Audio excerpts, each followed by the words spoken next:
Hello, everybody. Welcome into the Apples and Genos Fantasy Hockey Podcast. My name is Nate Grutenblink. I'm the creator of Apples and Genos, originator of the Zero G Draft Strategy. And in this podcast, I am going to review the biggest hot shots and have nots of the last couple of weeks. Let's get it.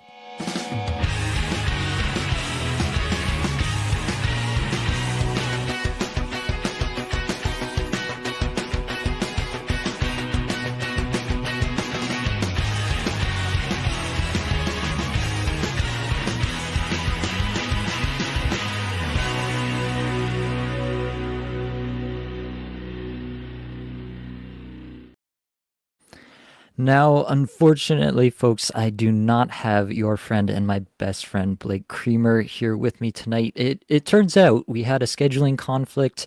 Blake had this photo shoot. It's the Sexiest Man in Emergency Services calendar for 2025. I mean, if you've ever seen Blake in uniform the way that I have, you would know that this calendar, it's a service to all humanity, really. And so obviously he had to prioritize that. So what can I say? Pre-order your copy today. Look at the month of July when you do get it. Double cheeked up on a Thursday afternoon, if you know what I mean. I don't want to linger too long here. I want to be able to focus on the rest of the podcast, but I wanted to explain Blake's absence here. I know that he's a very big part of the podcast, but also obviously a very big part of this calendar. So I don't want to take him away from his other pursuits as well, especially one that means so much to so many people out there. With that being said, let's get into some newsies. Now, we've got a bit of stuff going on here. We got an injury to Seth Jones. Pretty unfortunate. The quote I have is still no exact timeline for Seth Jones. Richardson said it will be longer than the minimum 7-day IR stint. It's a right foot injury. He was skating, like it wasn't a scene where he went down, had to be helped off the ice or anything like that. So hopefully that's some kind of good indication. But in the meantime, at least for this week, it looks like you can expect Alex Vlasic on the top power play unit there. So yeah, if you're looking for a defenseman for this week, then Alex Vlasic might be a good look for you, just to hopefully cash in a couple power play points and get something good out of that spot there. Darnell Nurse suffered a high hit from Ryan Reeves. Reeves was subsequently suspended for 5 games. It was a bad hit, no doubt. It looked like Nurse might have actually been knocked out on the hit. Never like to see that. It was a dirty hit, no question. So I think that Nurse hopefully will get the time off that he needs here. It didn't look good in the moment, but apparently he was, seen talking and laughing with people after the game. So hopefully it's nothing long lasting. But yeah, scary moment for sure. And just as Nurse was really it felt like he was really starting to come into his own. He had a big game there, the overtime winner, I think it was. 3-point night. So hopefully it all comes together and he's able to get back on the ice sooner rather than later. But we'll have to wait and see what the prognosis is there. Victor Arvidsson also left that game, and I don't have any further updates there, but that might be something to watch out for if you're looking at an Edmonton stream for this week. Taylor Hall got healthy scratched. That's of note for sure. They're looking for anything in Chicago. Connor Bedard isn't going right now. We'll talk about that a little bit later. But when Bedard's not going, nothing is going right for the Chicago Blackhawks. Seth Jones injured now. That's not going to help matters. And Taylor Hall not getting it done this season for sure. He gets healthy scratched. It'll be interesting to see. Elliot Friedman seemed to think that there might be a situation where Hall wouldn't take to that too kindly and might ask to be moved from the team. Theoretically, Taylor Hall should be an above average player on this team, but the results haven't been there really this season. So it's hard to blame anybody in Chicago right now. It's a bad scene, everybody's fault, as they say. Pyotr Kochetkov was ready for today's game, got in there, was pretty much brilliant, 29 saves on 30 shots, got the W there amidst Martin Necas, his extended brilliance, 4 points for Necas in this game. Absolute dominance just early season here from Martin Necas. If you drafted Necas, if you listened to Blake's advice, you are absolutely loving life there. Joel Eriksson Ek should return to practice Monday is the latest that we have there. And so hopefully that means that he's going to get into games sooner rather than later. The Wild play Tuesday, Thursday, Saturday. And so there's a good chance that he gets right back in on Tuesday. If not, you would kind of expect that he should be good to go for the Thursday game. Weird one with Alexander Georgiev. We heard some quotes from Bednar that Georgiev was going to go on the road trip. Then he was placed on IR, which means that he at least can't play on Monday here. So the Avs rather, play on the Monday against Philly on the road here, and then they travel to Washington on Thursday, and they play Florida on Saturday. So yeah, a bit of a weird one. Definitely not playing Monday, but maybe he's good to go by Thursday. I'll have to wait and see there. I believe he would be eligible to return from IR by Thursday based on when he played last. Moving over, the Mark Stone will he won't he saga continues. He's not playing in the game here as I'm recording on Saturday night, or Sunday night, sorry. So yeah, we still are just getting basically game time updates on Mark Stone. It's kind of painful if you're rostering him, as I am in one place, just kind of having to wait until the last second to find out if he's actually going to be in your lineup or not. But that's the way it goes, I guess. Still don't have really any timeline or anything other than it's just like day to day, and it seems like either he's in or he's not playing every single time. Yeah, at this point, what can you do? It is what it is. Vegas doesn't play again till Wednesday, and then they have a back-to-back Wednesday, Thursday. So we'll see. Maybe they get him back for Wednesday. Maybe they try him for the back half of that back-to-back, try to ease him in that way. Who knows at this point. Hampus Lindholm, we hear now, is going to be out for 6 weeks. That's a tough spot for Boston. Obviously, Boston has not had the start to the season they've wanted, and it's not been a great scene overall in Boston. Although I will say they have started to turn things around as of late. It's definitely, you know, not where they want to be in terms of the record necessarily, but they're at least 3-2-2 in their last 7 here. It's something. I'm not gonna I'm not gonna say that they're satisfied with where they're at, but their best players have been their best players a little bit more as of late, and that's really what they need with this roster. Speaking of Boston, Brad Marchand didn't practice today. Was a little bit concerning, but it sounds like it's just a maintenance day. I'll keep an eye out for that, but I'm gonna choose to not read more into that than just that it was a maintenance day there. And a bigger concern to a lot of fantasy managers in deep leagues, Flyers defenseman Emil Andre, he of the recently anointed Power Play 1 there in Philadelphia. He missed about the final half of the third period. The latest buzz that I'm able to decipher on Twitter is that he's likely going to be out a while, possibly headed to IR. So not a great update there. In the meantime, it might be Travis Sanheim who gets up on the top power play. Cam York is out. Jamie Drysdale's out. Yeah, keep an eye there. Travis Sanheim might be a good look. Also, we still have no update on Brock Besser. Vancouver didn't need him to take care of Chicago, but that's not saying much these days. Unfortunately, yeah, we're just going to have to wait and see as these things go with Brock Besser. I assume we'll get an update at some point, and that update will probably be like a 2-week plan or something like that to get him back on the ice. But until we get that, your guess is as good as mine as to when he might be able to return. All right, we've gotten to the end of the newsies. That means it's time for some hot shots. Now, the hot shots this week, as we do at the top here, I want to shout out a couple of players that are obviously rostered in every league. Just want to give credence, give flowers to players who deserve it. Jack Eichel, 2 goals, 11 points in his last 5, headed into this game here on Sunday night, averaging about 21 minutes a night, 51st shots per 60. Interestingly, the individual scoring chances 4 per 60 down at 223rd. On ice numbers are not terrific either, but they're serviceable. 135th and Corsi 4 per 60, 113th scoring chances 4 per 60. On the season now, 24 goal pace, but 130 point pace. Eichel's developed into kind of just a distributor. Yeah, the on-ice shooting percentage on the season at 18.6%. That is obviously going to regress, but he should also probably get some of that back in the IPP and the shooting percentage. Overall, it's encouraging stuff for Jack Eichel, for him to be hot this early in the season, even if it is mostly just assists. I don't think you're going to be too disappointed with a 130-point pace from Jack Eichel early in the season here.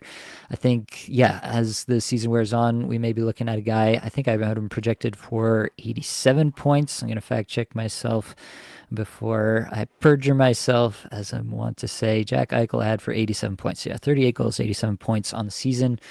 And yeah, I think that's looking a little bit more like the floor rather than the ceiling for Jack Eichel at this point, right? So I think everybody's happy with what they're seeing there. The shots starting to come up for Jack Eichel is a good sign as well, as he might be able to get into some more goal scoring himself. Number two, Rasmus Dahlin. Hopefully, you listened to us early on when Dahlin was scuffling a little bit, and we said he was a big time buy low if you could. I'm sure there are a few of you out there who are able to capitalize on that and get some Rasmus Dahlin on your rosters. He's got 4 goals and 7 points in his last 5, averaging over 26 minutes a night, 10th in shots per 60 amongst all defensemen in this 5-game stretch, 11th individual scoring chances, 4 per 60. On ice numbers are not as good, but also Tage Thompson's been missing there. On the season, he's like basically top 10 in all the good stats that we like to see here. Now on pace for 23 goals, 73 points on the season, and honestly, the underlying numbers do not look unsustainable. I think this might be what we can expect from Rasmus Dahlin on the season here. I was saying it a lot before the season started. I thought Dahlin was worth a second round pick in a lot of formats. I had him projected for 19 goals and 73 points. So he's pretty much bang on right now. Stop the count, as they say. This is where Dahlin will continue on for the rest of the season. Yeah, obviously good sign for Dahlin. Him being able to step up while Thompson's been out is a good sign as well. Yeah, just really taking that captaincy, taking hold of that captaincy and dragging the team along with him in this stretch here. You love to see that. Mason Marchment, we need to talk about as well. Just a 4-game sample here, but 4 goals and 5 assists in those 4 games for 9 points. This under 16 minutes average time on ice. Crazy stuff for Mason Marchment. 78 shots per 60, 38th individual scoring chances, 4 per 60, first in the league in on ice Corsi, 4 per 60, and 11th in on ice scoring chances, 4 per 60. Now on pace for 33 goals and 93 points in under 16 minutes average time on ice on the season. I mean, he's got a 21% shooting percentage, an 18.1% on ice shooting percentage on the season. So, yeah, those things will regress, but definitely this might be the best third liner to roster in the league at this point. Yeah, like even on the season, the on ice numbers 13th in Corsi 4 per 60, 18th in on ice scoring chances 4 per 60. That's going to do something for you, even if the minutes are limited. So Mason Marchment trending towards being a hold. I mean, at this point, you got to hold him until it starts to slow down for sure. But yeah, just tremendous stuff out of Mason Marchment right now on his own little Martin Necas run at the moment. Another guy who's been popping off as of late, Jordan Martinook. This is not one that I expected to be talking about this year, but he's got 4 goals and 6 points in his last 5, doing this in 14 and a half minutes time on ice. 41st shots per 60, 63rd individual scoring chances 4 per 60. That'll play. On ice numbers a little bit worse. 173rd Corsi 4 per 60, 163rd on ice scoring chances 4 per 60 in this 5-game stretch. Definitely worse numbers on the season. Now on pace for 29 goals, 53 points. That's with a 79% IPP, an 18% shooting percentage, and an 11.5% on ice shooting percentage. Those would be pretty high marks for Martinook to hit. I don't think there's something going on here with Martinook. The Hurricanes as a team are just absolutely cooking to start the season. Everything's working for them. The underlying numbers just look terrific as a team. Yeah, I think it's really just a scenario in which you're seeing a team kind of be more than the sum of its parts. Obviously, credit to good coaching there with Rod Brindamore for them to be able to elevate. But whenever this kind of situation happens where a team is more than the sum of its parts, you could argue there's a bit of that happening in Dallas as well with guys like Marchment, but definitely in Carolina it's more pronounced with the names that are scoring. It was Jack Roslovic the previous week. Now it's Jordan Martinook showing up here. And next week, who knows? Maybe it'll be Jackson Blake next week. We could definitely see that. He's been scoring some points too. Next up here, Trevor Moore. He's got 2 goals, 4 assists, 6 points in his last 5. The average time on ice has really started to come up here. He's up to 18 minutes average time on ice in the last 5. 79th shots per 60, 116th individual scoring chances, 4 per 60, 57th in on ice Corsi, 4 per 60, and 194th in on ice scoring chances, 4 per 60. Now pacing for 13 goals, 56 points.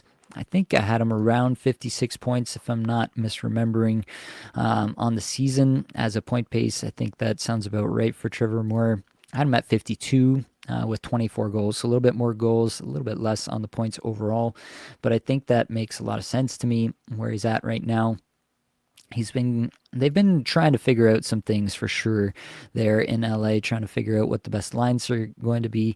Right now on a Dano Fiala line, and that's a good spot for him. You can't be too mad about that, but definitely you can expect a decent stat line from Trevor Moore more often than not, but you definitely shouldn't expect that he's going to go straight back to where he was a season ago. He absolutely popped off last year, and that can't be your baseline expectation for him by any stretch of the imagination. But there's no reason why this guy can't be around a 25 goal, 50 to 55 point player for the rest of the season, and that's what I'd expect from here on out. And here's a new name, Anthony Richard. 2 goals, 6 points in his last 5, doing this in under 12 and a half minutes average time on ice. The underlying metrics are not something to write home about here, but this is a really fun story. I really like to see this kind of stuff with a guy like Anthony Richard. So Anthony Richard, born in 1996, he's going to turn 28 in December. But really has not played much in the NHL. He has played, prior to this season, coming into the year, he had played 24 NHL games, had been one of these like AHL scorers, right? Like last year with the Providence Bruins, Boston Bruins affiliate there in the AHL. He had 25 goals and 55 points in 59 games. The year before with the Laval Rocket, he had 30 goals, 67 points in 60 games. So he's been like the AHL scorer, not really broken into the NHL. This year with the Lehigh Valley Phantoms, the Flyers affiliate, he had 4 goals, 9 points in 7 games, gets called up to the Flyers here and immediately goes on a 6 points in 5 games run. Really great story. The underlying numbers here, at least in these 5 games, are not suggesting to me that this is something we can expect to continue, especially if he doesn't get any more ice time. Maybe Torts starts to like him more and he gets more ice time here moving forward. That could be one way that he can maintain some fantasy relevance. More than likely, this is just a flash in the pan situation. But I had to shout this guy out. It's got to feel good, being a guy who's made a living at the AHL level and been very good at it, but had trouble breaking into the NHL level, to break in and then put up 6 points in 5 games for a new team. That's got to feel really good. So shout out to Anthony Richard.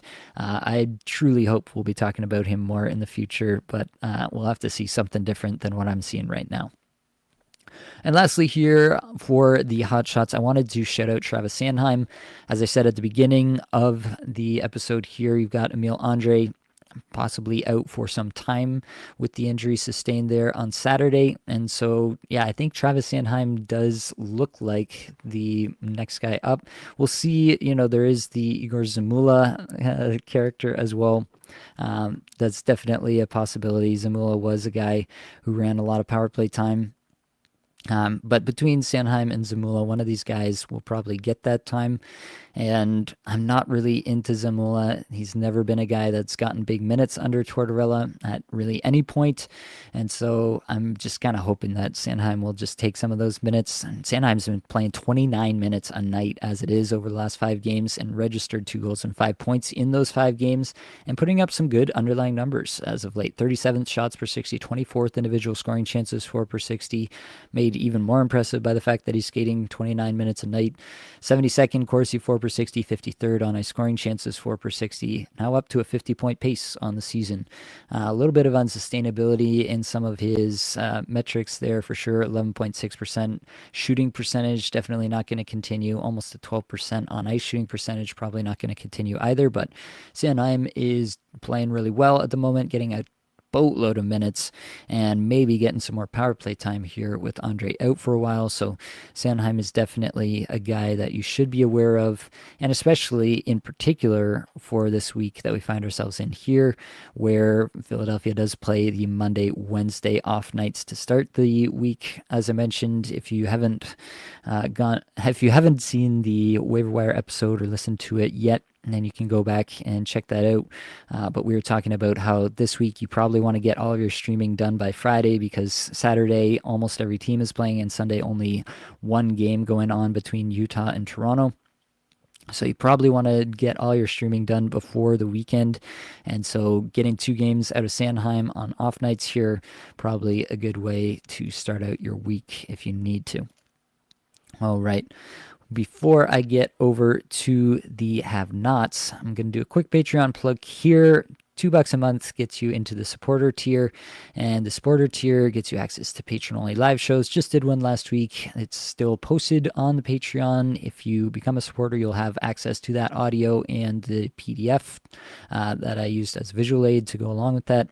You can definitely get that after the fact here. I was going through all the waiver wire strategy, what I do every single week to prep for the week and to get the best possible waiver wire ads that I can for my specific teams. For $8 a month gets you the Apples tier, gets you those patron-only live shows, also gets you patron-only Discord channels, gets you my show notes, including all those weekly ad targets that we talk about ranked for you, and also gets you the Apples and Genos player evaluation tool, which can really help out when trying to make decisions between players to check on how they've been doing as of late. Really easy way to, you just type in the name of the player, it pops up with their recent stats, their season-long paces, all that stuff. And you can make an educated decision on your add and drop decisions. Genos tier for the true degenerates, $15 a month, all Apples perks, but all questions answered as well by yours truly. All right, let's continue on. Let's get to the have-nots here. First off the list, Ryan O'Reilly, 0 points in his last 5 here. It's been a really rough stretch for O'Reilly. I mean, it's been a rough stretch for Nashville in general. We've talked about this a little bit as of late, but O'Reilly, definitely one of the guys bearing the full weight of that. 18 plus minutes a night, but it's not getting anything done. 272nd in shots per 60, 90th in individual scoring chances for per 60 over these 5 games. That's pretty good, honestly. Ryan O'Reilly, not generally one of those guys with a big time shot production or individual chance production. So that's a good sign, but the underlying numbers on the on-ice side of things, 225th Corsi 4 per 60, 212th on-ice scoring chances 4 per 60, that's not nearly as good. And honestly, the average time on ice has come down as well. On the season, he's averaging just over 19 and a half minutes. So for him to be down at just over 18, that's a reduction for sure over this last stretch. Now pacing for just 14 goals, 46 points. That would be a far cry from last year for sure. On the season, the on-ice numbers still look pretty good. 27th in Corsi 4 per 60 and 36th in on-ice scoring chances 4 per 60. The on-ice shooting percentage at 9% feels low. The 10% individual shooting percentage feels low. The 53% IPP feels low. Like, there's definitely reasons to believe that Ryan O'Reilly can have a bounce back, but it's going to take the whole team. Ryan O'Reilly is not the guy to dominate, and it doesn't help that Philip Forsberg has been having problems of his own lately. His underlying numbers are not looking nearly as good as they usually do. I mean, Forsberg's got 3 points in his last 5, so he's not like he's fallen off the cliff completely here, but O'Reilly really does depend on Forsberg and those around him to pop off for him to get his points. And so it's a tough spot with O'Reilly, especially in this week upcoming. This past week, you had Nashville with a good schedule. This week upcoming, they don't play till Wednesday, and then they only play Wednesday and the super heavy Saturday. So, yeah, it's definitely a tough spot. This might be a week where you're considering dropping O'Reilly. In a lot of 12-team leagues, I would co-sign that drop. I have him in Cacuffle in Tier 1, 16-team league, decently deep rosters. And that's a spot where I'm probably going to have to hang on to O'Reilly, just because dropping a top-line, top power play player is just something you pretty much can't do in a league that big. But Yeah, it's a rough spot for Ryan O'Reilly. You have to think like a veteran player like this will turn it around at some point. You have to think Nashville turns it around at some point. It feels like they should be too good for this to continue like this, but yeah, it's definitely strange things happening in Nashville. And Ryan O'Reilly being not the guy who necessarily does all the stuff himself, but more so facilitates others. He's going to be the first guy to feel it, and he definitely is. Next on the list, Kevin Fiala, just under 18 minutes average time on ice in the last five here, 197 shots per 60, 236 individual scoring chances for per 60, curiously 58th in individual Corsi for per 60, so he's getting those shot attempts. He's just not hitting the net and not taking those shot attempts from near the net.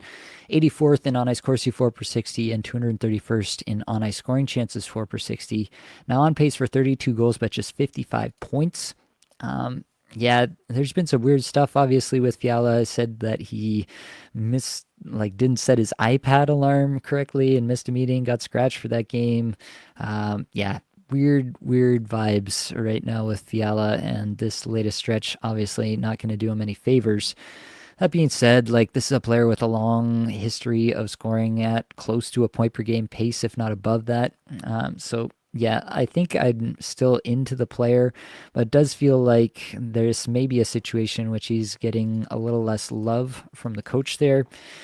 And I don't have, like a lot of concrete things to base that on, but yeah, it's a tough situation for sure for Kevin Fiala. It's not a situation where he's ever going to have that like true pop off like 19 plus minute per night potential. And so you're really just hoping that he gets to like an 18-minute a night scenario and then he holds on to that and that's how he hits the point per game.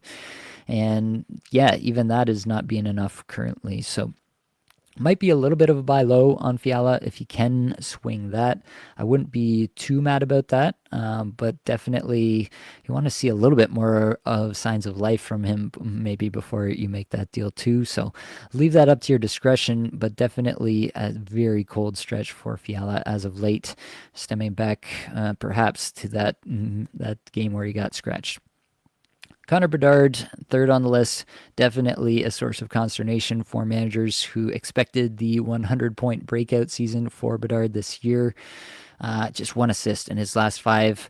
The biggest, well, there's a lot of concerning things, to be quite honest, with Connor Bedard at the moment. Under 18 minutes average time on ice. That's really concerning. That's not a place where we thought Connor Bedard would even approach this year. Like, really felt like he was locked into 20 minutes a night this year, and even with 20 minutes a night, Adam projected for 37 goals, 83 points, because again, the roster in Chicago really can't support a whole lot from him. But the other part that's really concerning for me with Connor Bedard is the shots per 60 are down, 199th in shots per 60 over the last five, 327th individual scoring chances for per 60. And the on ice numbers are both in the 300s, just generating nothing. Now on a 14 goal, 59-point pace. The earlier returns were better, and it's definitely decreased since then. Definitely, there's some sign that there should be some positive regression, but the average time on ice being more down as of late, as I mentioned, lots of reason for concern with Connor Bedard right now. I want to believe in the player. I want to believe that, Luke Richardson will give him the 19 plus minutes, hopefully 20 minutes a night treatment again at some point this year. But what if this is the new scenario where he's more around the 18-minute range than the 19 to 20-minute range? That feels like a real possibility now in a way that it really didn't at the start of the season, and so you got to factor that in somewhat. I don't know if there's going to be people out there who are willing to sell low on Connor Bedard, as it were. But maybe there's a few managers out there who are like, man, I can't wait for Connor Bedard to get this thing figured out. I really need to get somebody on my roster right now who's producing, and you can find a buy low opportunity there. I think that it's something worth exploring because obviously we know the talent that this player has, who was on display in full force in his rookie season. It should come through at some point this year, but yeah, it's definitely a tough spot so far. Fourth on the list, Timo Meier, just 1 goal in his last 5. He's been demoted off the top power play. As we know, it's been some time that he's been off the top power play.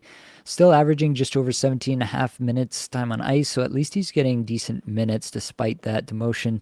13th in shots per 60, 7th individual scoring chances, 4 per 60, 39th on ice Corsi, 4 per 60, 72nd on ice scoring chances, 4 per 60.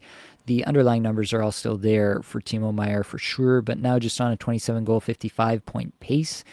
And that is a tough thing to stomach if you are a Timo Meier rosterer at this point. The 67% IPP, 11.1% or shooting percentage, and 9.4% on ice shooting percentage on the season so far. Feels like we should get some positive regression there. Definitely feels like with the shots that he's been taking, he should be able to get some more on past the goaltender in the net. His line mates should be able to do that a little bit more for him too. So I'm not like super concerned. That you could consider this perhaps a buy low on Timo Meier, but definitely I think you have to now assume. I mean, Stefan Noesen has played terrific on the top power play so far, and they don't have a good reason to move away from that at the moment. And so if you do go acquire Timo Meier, your baseline assumption should now, in my mind at least, be that he's likely to stay on power play 2 for the time being. Number 5, Casey Middlestat had a really hot start to the season here. Oddly kind of coinciding with the departure of Ross Colton to injury. He's got just 1 assist in his last 5 games, over 18 and a half minutes average time on ice. The individual numbers are in the 200s in terms of the rank over the last 5 games. 136 Corsi, 4 per 60, and 91st in on-ice scoring chances, 4 per 60. Still on pace for 27 goals, 73 points on the season, but definitely starting to come down after that hot start. I will say that in general, you would think that the arrivals of Nichushkin and Drouin back into the lineup should be a boon for Casey Middlestat, and a pretty significant one at that. They're playing around with some lines. I saw Rantanen down on that line with Middlestat. That would obviously be a huge boost at even strength for Middlestat, and hopefully a player that he could find some chemistry with as well. I think that Middlestat is in a good place, probably honestly better than any place he's ever been in Buffalo, better than any given scenario that he's had there. So I do like this spot still for Middlestat. I think that you can kind of throw out the first game a little bit. It didn't go to plan for sure. The goaltending was not great for the Avs. They were chasing the game for sure. It was 2 big name players coming back into the lineup at once, and how does that work immediately? Obviously, sometimes these things will take some time to gel. We shouldn't be surprised by that, basically, is what I'm saying. And so I think Middlestat will be better and should be better moving forward. A couple of defensemen here to round out the have-nots. Rasmus Andersson, no points in his last 5 here. Still averaging over 25 and a half minutes. That's definitely still playable, right? Getting those huge minutes. It's actually been longer than that. It's actually been 7 games that Andersson has not scored a point in. So that's not ideal for your fantasy purposes. I will say still on ice scoring chances 4 per 60 up at 25th over the last 5 games. So still on the ice at least for some scoring chances, now pacing for 50 points on the season, 48% IPP, 11.8% individual shooting percentage, 11% on ice shooting percentage. Both of those, really all 3 of those numbers I'd expect to come down somewhat at least over the next little while. The hot start that Andersson had at the beginning was, we were talking about it. It was pretty clearly just a hot start without power play 1. Really hard for a Calgary defenseman to sustain 50-plus point pace. I don't think he'll be able to do it from here on out. Hopefully you were able to sell high on Rasmus Andersson if you had him early on in the season. Otherwise, I honestly think he's probably droppable in a lot of leagues at this point. It's not a guy who has crazy peripherals that you got to hang on to for those. He's more at a streamer level of defenseman in my mind. Probably 40-ish point defenseman from here on out would be my projection.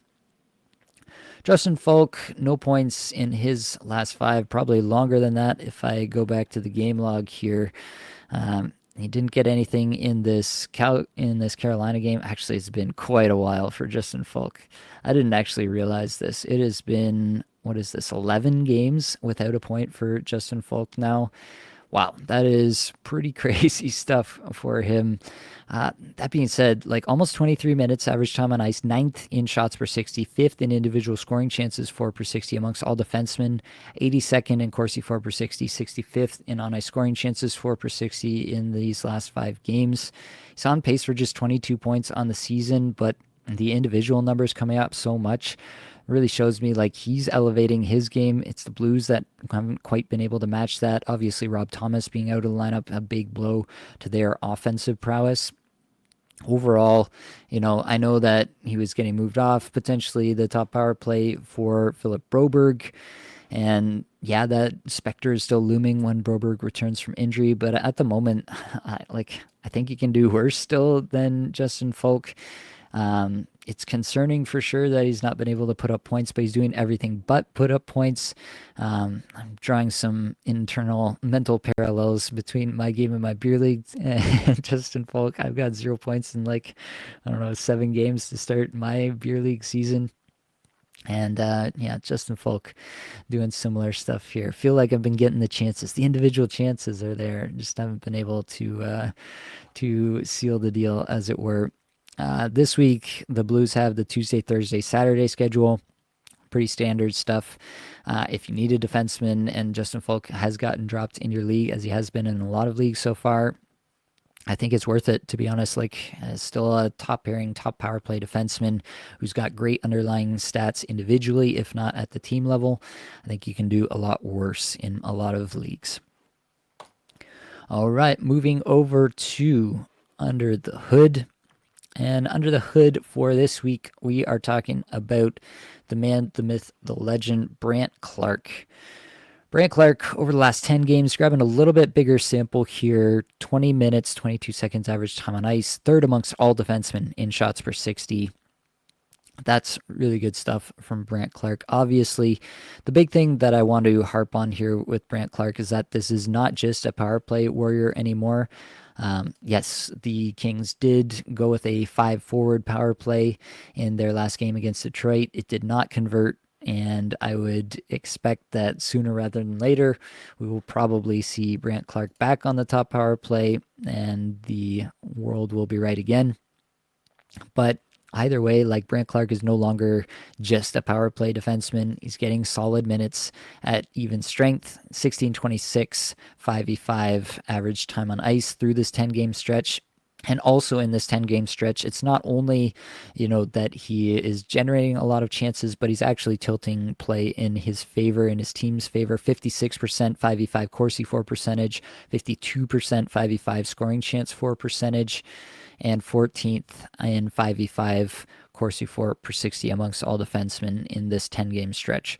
So I feel like the 10-game sample, a bigger sample, more time on ice has definitely come his way. He's clearly impressing the coach in some ways, at least at even strength, even if they were trying some different things with the power play. I mean, LaFerriere has been really good on the power play. Obviously, they wanted to get Quentin Byfield going, and so maybe they felt this was a way to get Byfield going to try to get him on the top power play there. There's any number of reasons they could try something like this, but I think that the gravity will come back to having one defenseman, 4 forwards on a top power play 99.9 times out of 100. And so I do expect Brandt Clarke to get that deployment back soon, and I'm very excited, obviously, for this season, but also for multiple seasons in the future. This is a guy that I think we'll be talking about as one of the premier offensive defensemen in the league for quite some time. There is still the looming specter of Drew Doughty. I guess that's my new thing for any player returning from injury who could demote another player down the lineup. But yeah, Brandt Clarke, if he had just been okay, then I would be more worried about Doughty coming back. But he's been very, very good. And so to me, it just feels like he's not going to be a guy who's going to take a huge hit anymore. I think they're going to find ways to get this guy on the ice. That's my take. I'm going to stick to it for now. Maybe I'm viewing this with a little bit of rose-colored glasses. Last thing I will say, still a rookie player, right? I've said it before and I'll say it again. Rookie players in the NHL are the most unpredictable players year in, year out. They go on hot streaks like crazy. They go on cold streaks like crazy because, yeah, they're just not used to it. They don't have the same equipment that other players do who've been in the league a while to manage those down times and those hot times as well. And so you get a lot more variance typically throughout the season in a rookie player. And so, yeah, we could definitely, it wouldn't be a huge surprise to see Brant Clark go through a cold stretch at some point. But the fact that he's actually tilting the ice in his favor when he's on the ice at 5v5 is a big feather in his cap at such a young age, as such a young defenseman, rookie defenseman in the league. Definitely, LA has a structure that helps him out with that. I'm not discounting that, but the fact that he's able to execute on that in 20 plus minutes a night, I think that's a really good sign for Brant Clark and really good sign for him to potentially continue to have a bigger role moving forward, even if/when Drew Doughty returns. All right, next up, we got to talk move of the week.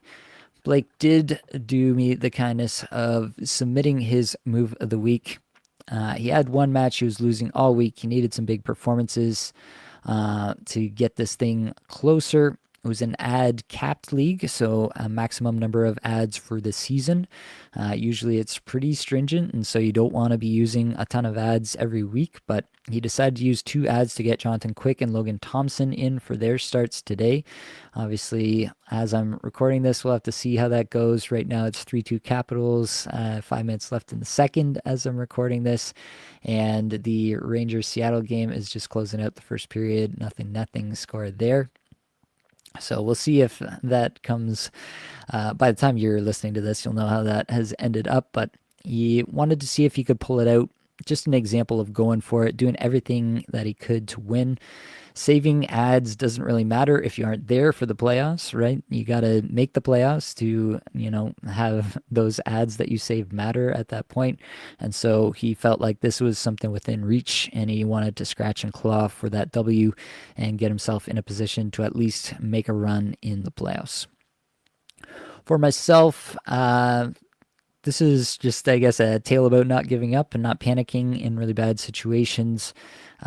This is in the Fantasy Puck Content Creators League. I've had, I guess, a little bit of bad luck in this league. I'm not like sweating it too much, but it's definitely not been the easiest road to hoe. I am currently, after the first 5 weeks, I was third in the league in points for.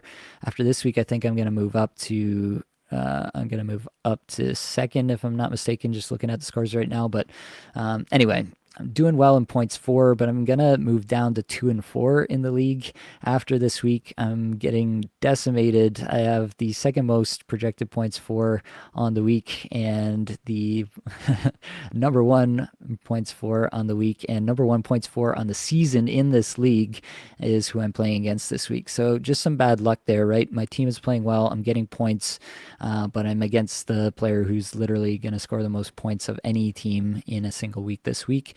This kind of stuff happens. It's unfortunate that it's happening when I'm already 2 and 3 and feeling like I've been a little bit unlucky to this point. It's more unlucky on top of already being unlucky. But the thing I want to stress here is that you can't give up in these weeks. You can't just, honestly, this was basically from Monday. He had a huge Monday, pretty big Tuesday as well. And so, from the beginning of the week, I was like, unless my team just completely dominates the rest of the way and his falls apart, this is going to be almost impossible to come back from. This is just a huge lead right from the first couple of days of the week.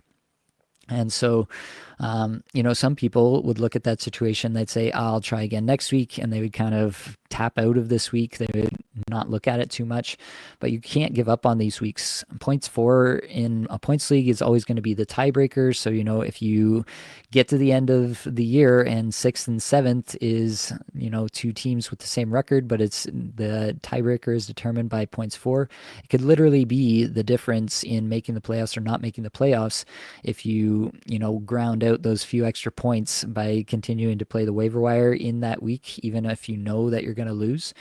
And so it's always important to score points, even in a week that you're getting dominated.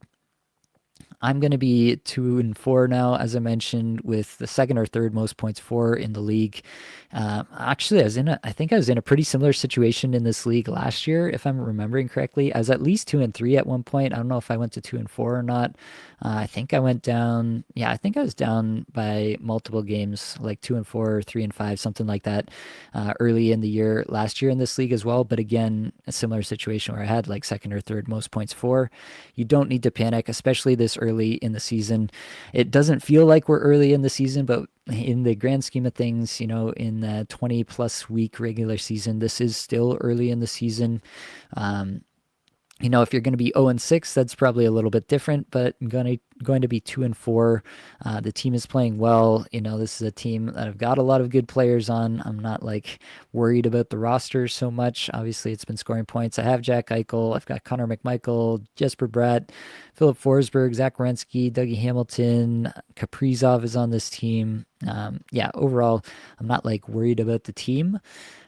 Maybe it'd be a little different if I was like looking at the team and the only reason I had all these points was because of a bunch of guys that I felt were really unsustainably hot early in the season. But yeah, basically, sometimes you just got to take a punch on the chin and keep coming for round two. And that's what I'm going to do here. That's what I did last year. Ended up with the dub in this league. And hopefully, we'll get there again in this one here. All right. Unfortunately, and I feel like I've been saying that a lot this year, I do have to give Blake another W in the head-to-head streamer deathmatch. The Vegas game, as I mentioned, is ongoing. I haven't even looked at how many points Pavel Dorofeyev has scored, but it doesn't matter because in 3 games this week before tonight, he had 10 points, and my Jack Roslovic pick had 5 points. This is probably the worst head-to-head streamer deathmatch pick I've ever had. I didn't feel good about it when I made it. I guess I should have listened to that gut distress a little bit more than I did when I made the pick. The other player that I was thinking about was Jordan Eberle. Eberle had, I think, 2 assists, then nothing, and then got injured. So, I could have at least claimed I could have played the injury card if I had gone Eberle and said that he would have pulled it out. But either way, just an abysmal showing for me so far. Blake up to 5-1 in the head-to-head streamer deathmatch so far. For the upcoming week here, I have first pick for this upcoming week, and so I've gone with Nick Schmaltz. I know that he hasn't been scoring too much lately himself, but he is still playing with Keller, playing on the top power play. Utah has 4 games this week. Going with Nick Schmaltz, under 25% rostered on Yahoo at the moment. And I think that Schmaltzy should be able to get me a dub here. Blake has gone with William Eklund as his submission for this week, and that's a good pick as well. Obviously, Eklund getting a lot of run in San Jose, like 20 minutes a night in some cases, so it's going to be in tough again. I don't know. I have very little confidence in my picks at this point. They've not been working out, but I have to believe in myself somewhat, right? Somehow it seems like I'm doing better in my real fantasy leagues than the head-to-head streamer deathmatch. Somehow I've got to reverse engineer this thing and get myself back on course here. But we will see if I'm able to do that moving forward. Come on, Schmeltz me. You can do it for me. I believe. All right. I think that's going to be all that we've got for this episode. Hopefully, it brought you some value, helped you get a little bit better at fantasy hockey today. All the advanced stats you heard today came from Natural Stat Trick, which is a terrific free resource. Many thanks to the band They're There for supplying the music for the podcast. Be sure to check out their Spotify as well. And that's it, folks. Much love.